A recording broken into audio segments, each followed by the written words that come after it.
Bienvenue sur votre nouveau podcast Queen's Talking, le podcast pour toutes les meufs créatives que j'ai décidé de mettre en avant. Et aujourd'hui, je suis ravie d'accueillir parmi nous deux nanas merveilleuses qui flippent d'ailleurs, c'est nous devant la caméra. Nous avons Alegria Blue et Amel. Wouh!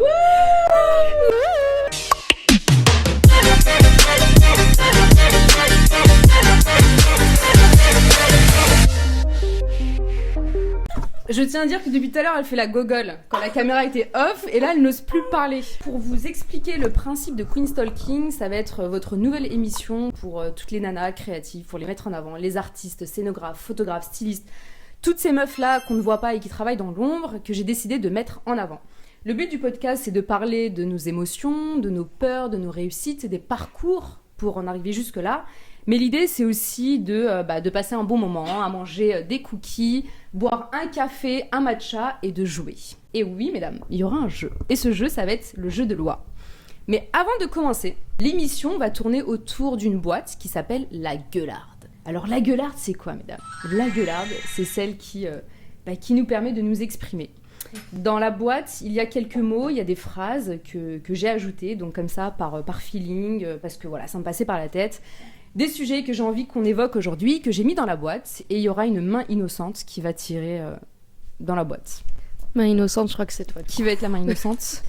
C'est parti ! C'est parti ! Allez, suspense. Ne regardez pas le renard qui passe. Et avant de commencer, juste présentez-vous les filles, parce qu'on ne vous connaît pas. Moi, je vous connais, vous êtes mes copines, je sais qui vous êtes. On s'est rencontrées d'ailleurs lors d'une exposition. Alegria Blue, qui est une artiste peintre, et Amel, qui était curatrice de cette expo. Et c'est comme ça qu'on s'est rencontrées. Mais avant qu'on commence vraiment l'émission, les filles, j'aimerais que vous présentiez chacune votre tour. Est-ce que tu veux commencer, Amel ? Je t'en prie. Très bien. Donc, je m'appelle Alegria Blue, je suis artiste peintre, je suis aussi illustratrice et je suis graphiste. Mais principalement, aujourd'hui, dans l'illustration et la peinture. Ok, nice. J'ai 2 enfants, je peins depuis 4 ans, mais je dessine depuis très jeune, depuis mes 12 ans. Mm-hmm. Et j'ai une licence en art graphique, mais ça fait 4 ans que je suis vraiment autour de la peinture et que je développe à 100% ma peinture. Et l'illustration prend une grosse part, mais toujours la lumière sur ma peinture plutôt que sur le reste. Ok. Super. Autour d'Amel ?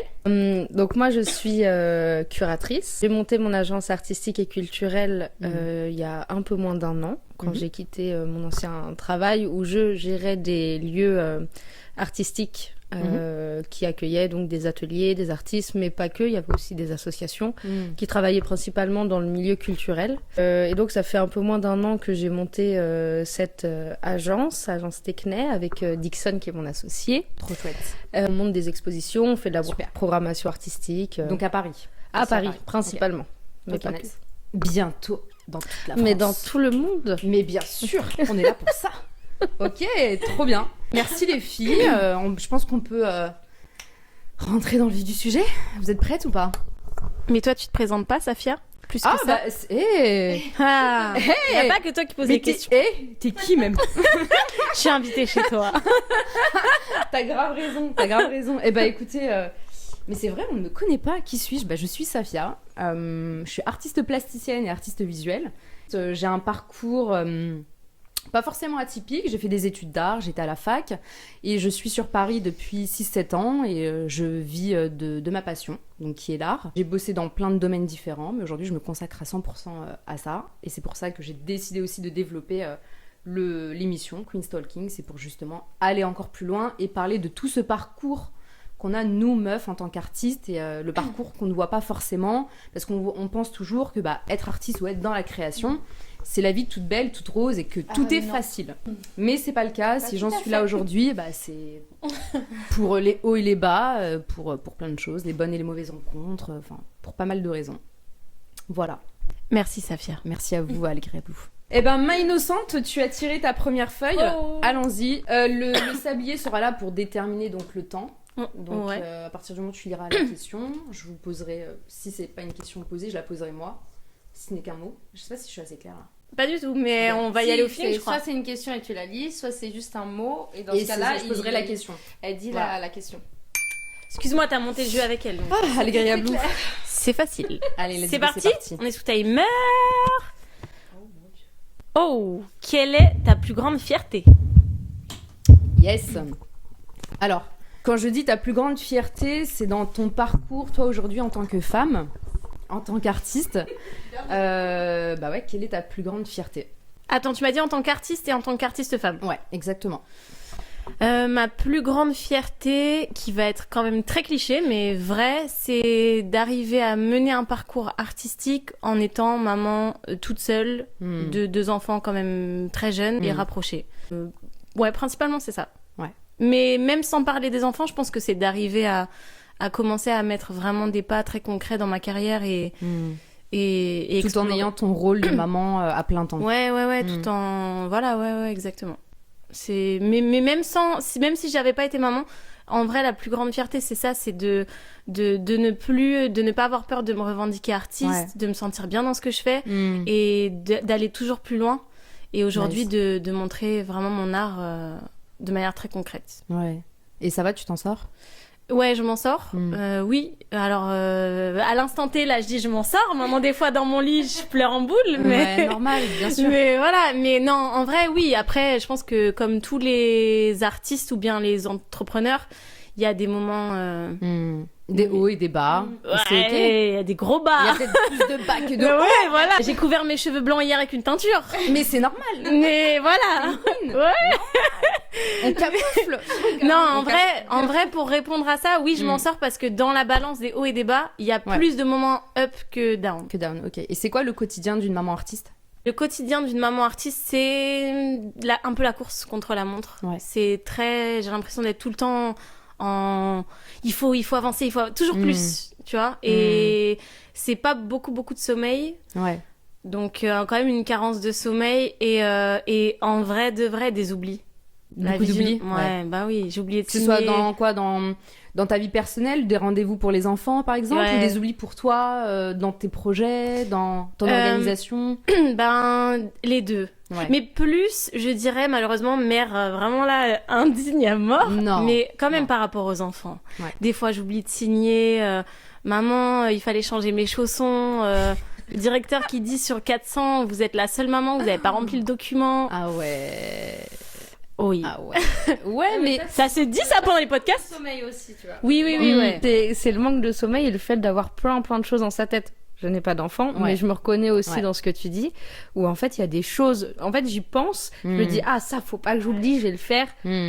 Et en fait je m'en souviens, mais des fois des semaines plus tard. Ouais, c'est ça. Mais en fait je pense que déjà de base c'est humain, surtout dans nos sociétés actuelles, d'oublier plein de choses et d'être submergé, surtout quand on est comme ça, indépendante, auto-entrepreneuse ou artiste. Mais en plus de ça, toi, c'est que tu as aussi des enfants. Et ce n'est pas rien, c'est quand même 2 êtres qui plus est en plus ont pratiquement le même âge. Donc c'est une double énergie, un double investissement et c'est ok en fait. C'est juste ok. Oui, mais moi je me suis décomplexée avec ça. Hein. Quand le directeur il dit ça, je vais pas pleurer. Enfin, je m'en fiche en vrai, tu vois. J'ai envie de lui dire, mais passe à l'atelier. Tu vas toi-même signer à ma place. Viens voir ce que je fais en fait. Viens voir. Tu lui dis, mais je te montre, je t'apprends à faire ma signature. Mais voilà, c'est clair. Non, mais c'est vrai. Je te fais confiance. Genre, me demande plus la permission, c'est tes enfants. C'est pas les miens. Quand ils sont à l'école, c'est tes enfants. C'est voilà. Hein, ne m'appelle plus. Non, mais vraiment. Mais ouais, toutes des petites anecdotes comme ça avant de partir aux expos. La dernière fois, j'ai oublié de donner les clés à la personne qui garde mes enfants. Les clés de ma maison. C'était drôle. Ouais, tu vois. ça. Donc la personne se dit allô, mais j'ai pas les clés de chez toi. Et toi, tu te dis, c'est pas grave, je suis arrivée jusque Paris quand même. J'ai mes tableaux, mais t'as d'office oublié un truc en fait. Ouais. Donc, Parce que précise que t'es à Lyon. Oui, j'avais pas dit. Oui, Allégria Blue d'ailleurs, qui n'habite pas à Paris, qui est donc à Lyon. Ouais, à On a côté. oublié de préciser tout à l'heure. Ouais, mais du coup, Donc, si vous voulez la voir, c'est sur rendez-vous. Merci. Déjà, moi, je galère. Qui fait plaisir. Mais voilà, en gros. Ok. Trop cool, merci Allégria Blue. Merci. Amel, toi, qu'est-ce que tu penses de cette question? Quelle est ta plus grande fierté? Je pense que ma plus grande fierté, c'est de m'être fait confiance à un moment donné, d'avoir écouté la petite voix qui était dans ma tête et qui était là depuis longtemps. Ouais, bah, bien sûr. Et d'avoir su attendre le bon moment pour quitter mon boulot, parce que mine de rien, j'étais en CDI, dans un travail qui me plaisait, qui était vachement enrichissant parce que je rencontrais plein d'artistes, voilà, j'étais amenée à échanger avec eux, à organiser des événements avec avec eux. Donc il y avait quand même comment dire, ça bougeait quoi. C'était vraiment bien. Mais je sentais que j'avais envie d'autre chose après 4 ans. Oui, c'est ça, d'évoluer et de me faire confiance. Donc j'ai quitté mon CDI pour les joies de l'entrepreneuriat. Bien sûr.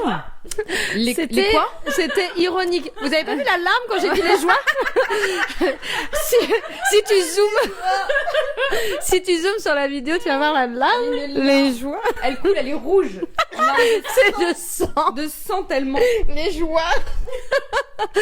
Non, ouais, c'est pas évident, mais ouais, je pense que c'est ce qui me rend le plus fière.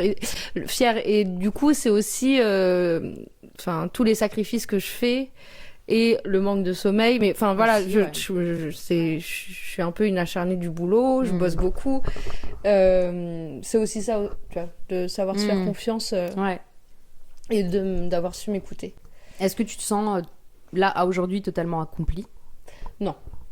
Non, et puis je pense qu'on l'est pas, on le sera jamais.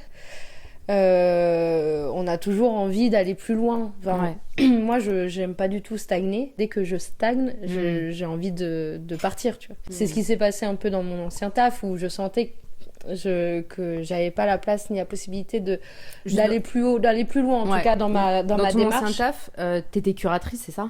C'était quoi? T'accompagnais des artistes ou pas du tout? En fait, non, je gérais des lieux qui accueillaient des ateliers d'artistes. Donc, je travaillais pas vraiment avec eux, mais en tout cas, j'étais beaucoup là pour eux, pour les aider dans leur business ou dans leur développement. Enfin, j'étais vraiment la personne de conseil privilégiée. Et après, vu que c'était des gens qui se connaissaient pas de base, mon boulot, c'était vraiment de faire le lien entre les gens. Une intermédiaire, en fait. C'est ça. Donc, en fait, moi, je crée le lien avec un artiste. Entre nous deux, il y avait une relation de confiance quand même.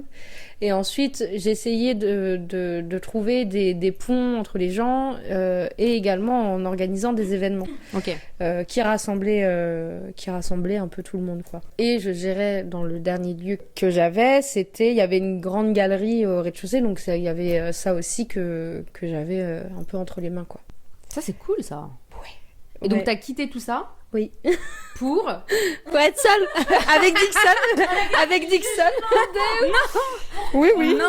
C'est pour ça que je suis fière, parce que j'ai pris un risque de ouf. Non, parce que moi, je vous connais. Ouais. Mais là, derrière, là, on sait pas ce qui se passe. Oui. On vous connaît pas et c'est pour ça j'essaye aussi de creuser pour qu'on puisse savoir pourquoi t'as fait ce choix. Parce que tu dis, à la fois, c'est aussi ta fierté. Ouais. Donc, pourquoi avoir fait ce choix pour finalement, du coup, te lancer dans l'entrepreneuriat, dans monter ton agence, dans faire quelque chose d'un peu plus compliqué.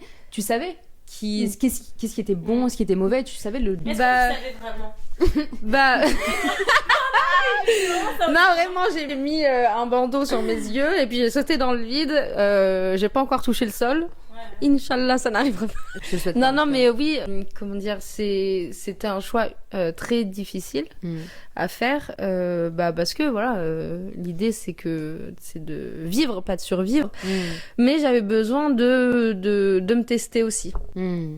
De me tester et enfin c'était un projet qui avait mûri quand même depuis un moment. Je pense que ça faisait 2 ans à peu près que c'était dans ma tête où j'avais envie d'autre chose et je sentais que c'était pas le bon moment à l'époque. Donc voilà, je faisais en sorte, en fait, je traficotais un peu les lignes du destin pour que ça m'amène doucement vers là où je voulais aller.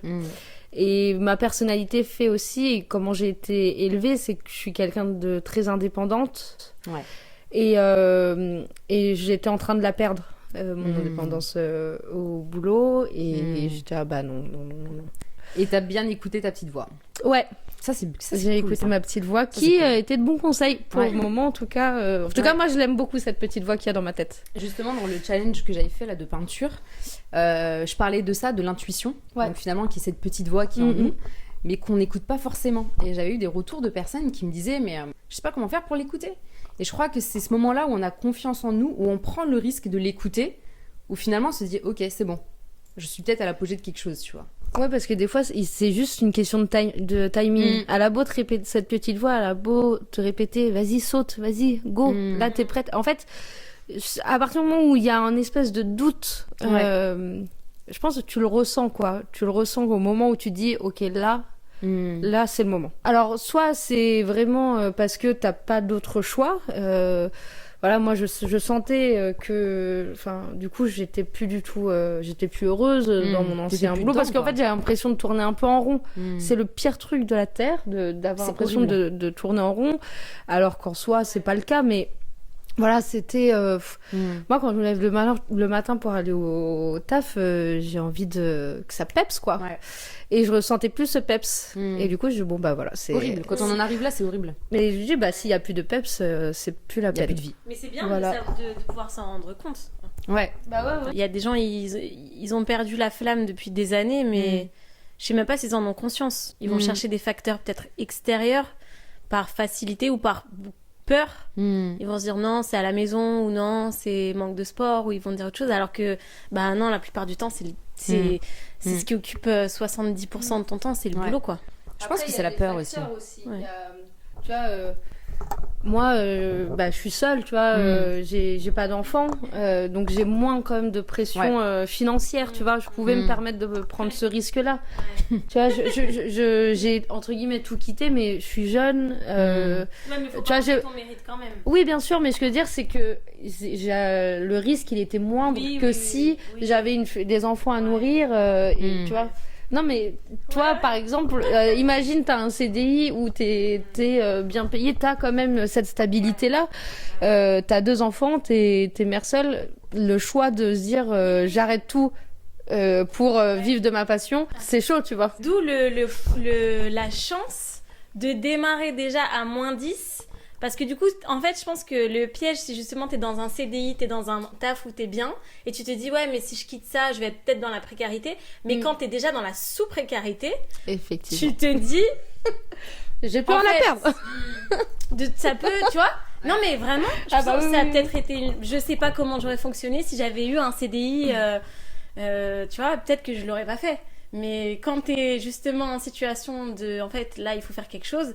Après, c'est vrai que j'aurais pu me dire, faut faire quelque chose. Je vais bosser en tant que graphiste dans une agence. Et ça, je m'étais dit jamais. Ouais, je m'étais dit. Pourquoi ? L'horreur.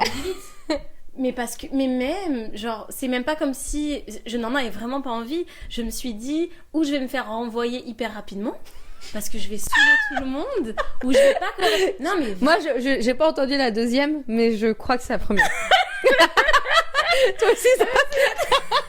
Vous êtes pas sympa. Vous êtes censée être copine. Voilà. Non mais ouais, c'est en vrai, c'est ça. Je pense que j'aurais. Ou à un moment donné, j'aurais pété un câble et j'aurais dit, mais parce que c'est très redondant le graphisme, puis c'est très codifié. Même si t'as une partie créa. C'est vachement... c'est créa, mais attention. Oula. Oui, après, c'est aussi parce que tu voulais... Enfin, c'est pas ton art, quoi. C'est toi, tu fais du graphisme, t'es graphiste, mais c'est pas ta manière de t'exprimer. Bah c'est ça. Donc au bout d'un moment, ça aurait juste créé de la frustration. Ça aussi, c'est ultra important, la frustration. À quel moment est-ce que tu te dis, bon, là, je peux encore en prendre, je peux encore prendre sur moi, je peux encore prendre sur moi, et puis t'as un moment où t'es genre, ok, donc là, en fait, si je fais pas ce choix-là, je pense que je vais frapper des gens, que mon sourire... Ton chat ? Quoi ? Non, parce qu'elle aime pas les chats et elle aime pas mon chat. On va censurer ça. On va censurer ça, je vous. Elle est malade. On va changer de sujet puisque le timer arrive pratiquement à bout. Oh là là. Ça fait pratiquement sauvé par le gong, 15 minutes qu'on a échangé. Ouais, sauvé par le gong. Du coup, on va passer à la deuxième étape de cette émission qui est l'étape du jeu de loi. Alors, le jeu de loi, c'est un jeu que j'ai customisé, évidemment. Les filles, vous allez choisir votre pion. Moi, je prends le vert pour l'espoir. Parce que Amel, ça veut dire espoir. Il faut le savoir. En quelle origine ? C'est pas les cocus ? En arabe. Je suis célibataire, donc pas de d'être cocu. Du vert pour Amel. Du vert, d'ailleurs. Quelle est la couleur de ce haut ? Alegria Blue, c'est clair. Quelle couleur tu veux ? Du rose, du orange ou du bleu ? Du bleu. Du bleu.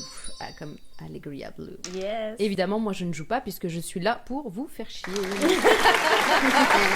Et c'est réussi. Alors, pendant qu'Alegria Blue se prend un petit verre d'eau, j'explique les règles du jeu. Eh bien, c'est simple. Les filles vont tirer à tir de rôle. Non, pas tirer. Jeter à tour de rôle les dés. Elles vont avancer. Un jeu de loi classique en fait. Sauf que les cases sont coloriées par plusieurs couleurs et chaque couleur est un jeu. Et j'ai les cartes ici. Donc il y a un jeu de culture générale, il y a des fun facts sur chaque invité. Et puis, vous allez voir. Qui commence? Qui est la plus jeune? Les anciennes. Qui est la plus jeune? C'est toi. C'est toi la plus jeune? Non, c'est toi. Bah t'as pas encore Quel âge ai-je? Vas-y. Mais toi, t'es plus jeune. T'es plus jeune. Que vous deux? Bien sûr, moi je suis la plus vieille de vous trois. Mais non! Eh oui, frère, mais si. Ouais, mais c'est pas bon pour nous, c'est la plus fraîche. Non, toi aussi, t'es fraîche. C'est hyper c'est bien. Allez. Ah, c'est pas grave. Donc les dés ont été lancés, nous avons un 4 et un 3. Ouais. Ça fait 7, donc... Oh, la case est vide. Putain, il se passe rien pour toi. Ah oui, c'est vrai, c'est à toi, tu 7? Eh oui. Amel, à toi de tirer les dés. Faut savoir que Je j'adore t'ai parler de moi et me livrer, tout ça. Donc si je Non, mais pouvais peut-être tomber que sur tu le vas tomber 1, 3, 4, 7... Peut-être que tu vas tomber sur une couleur qui sera une question de culture G, hein. T'auras même pas à te dévoiler. C'est vrai. 4 et... Ah, oh là, 9. Loi? Ça veut dire quoi? Eh Tu ouais. sors prison. Loi. Je fais quoi? Ah, Tu relances les dés. ok. Comment je vais gagner? Mais de dingue! Mais elle fait des 9 en fait, c'est pour ça aussi! Tintin. Non, Six ça compte pas! et trois. Encore un 9, j'avoue, encore un 9. 6 et 3, 9. Allez, donc... 18. Attends, moi, j'aime bien faire Calcul comme ça. mental. 1, 2, 3. Encore loi! Non, mais c'est bon. Vas-y, frère, t'abuses. Ton marabout, il est où? Elle va finir le jeu toute seule. Elle va tuer ton Mais podcast d'où? parce qu'on a rien à dire. On n'aura rien tiré comme carte. Moi, ça me va, hein. Allez. 7, allez. 1, 2, 3, 4, 5, 6. Elle est tombée sur un fun fact. Sur le. Oh! Mais c'est un fun fact, du coup, sur Allegria Blue. Ah, yes.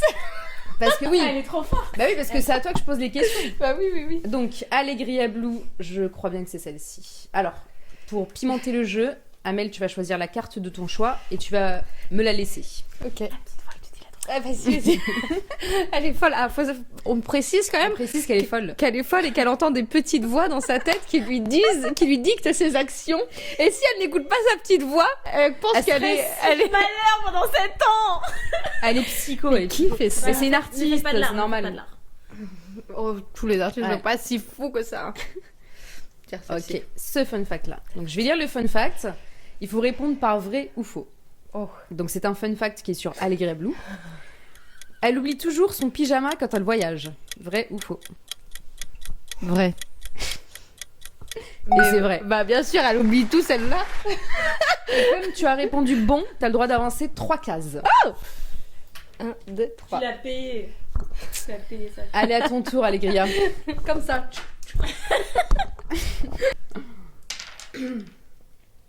Donc 7. 4 et 3, 7. J'étais où? J'étais au 7, 14. 14, yes. Y a pas que Tu toi qui retournes fais des là, tu dois oies. retirer. Ah, pourquoi je dis tirer? C'est jeter les dés. Tu as des envies de. De Vous tuer. deux, vous voulez tuer, taper ou tuer des gens? C'est toi qui parles d'animaux morts. Mais oui. Non. Nous, des gens. Ta carrière est finie. Bad buzz. Et Il n'y a pas de Encore. vrai buzz, hein, cela dit. Mais je peux jouer autant que vous suivez rien. Si vous j'ai êtes- suivi, t'as fait 4. Donc On- nous avons 11. Allez, tu. Je suis avances de 11 18, cases. 29. Oui. Bleu, Bleu. Alors les bleus, c'est un jeu de rapidité. Je vais te donner une couleur ou un mot et tu vas me trouver 5 objets, pardon, le plus vite possible. Il faut que je pimente la chose. Attends, une couleur ou un mot? Ok. Ouais, et je vais Et choisir je dois. Attends, mais par rapport au mot, je dois trouver des objets. des objets, ce que tu veux. Ah, qui ce que je correspond veux. à cette couleur ou ce mot. Ça peut être des animaux. Il y a... Non, mais. Ou des humains. Ou des humains, mais ça doit pas être. Elle s'est trompée d'émission, je crois. On n'est C'est- pas sur 30 millions Je crois d'amis. que c'est le plateau d'en face. Il faut aller sur le plateau d'en face. Il y a pas une émission sur France 5 qui s'occupe dans les eaux, là. C'est moi. dans les eaux, mais oui. Alors oui, oui. j'ai choisi la couleur bleue. Oui. Bah vite. Mais quoi? 5 objets de couleur bleue. Ah, le ciel, une brosse à dents, une fourchette, un tapis, un t-shirt. Qu'est-ce qu'il y a là? Hey, La vidéo, non, elle a mais inventé. ça c'est l'intelligence de contrer. Mais alors. Pour l'essence, c'est le bleu. Non, non, non, non, non, non, remixe pas les règles, elle avait pas dit ça. Bon, vas-y, c'est pas grave. Le but, c'est de s'amuser. Avance de 2 cases. C'est bon. Je suis en train de gagner. Ok, les filles. Bon, moi, je propose qu'on fasse un stop sur le jeu de doigts, même si c'est très marrant parce qu'il est temps de passer à la deuxième partie. Les 15 prochaines minutes, on va parler d'un autre sujet. Jingle. Jingle perso. On n'a pas de jingle. Mais si, on a Si on devait faire un jingle, à la fin on fait un jingle.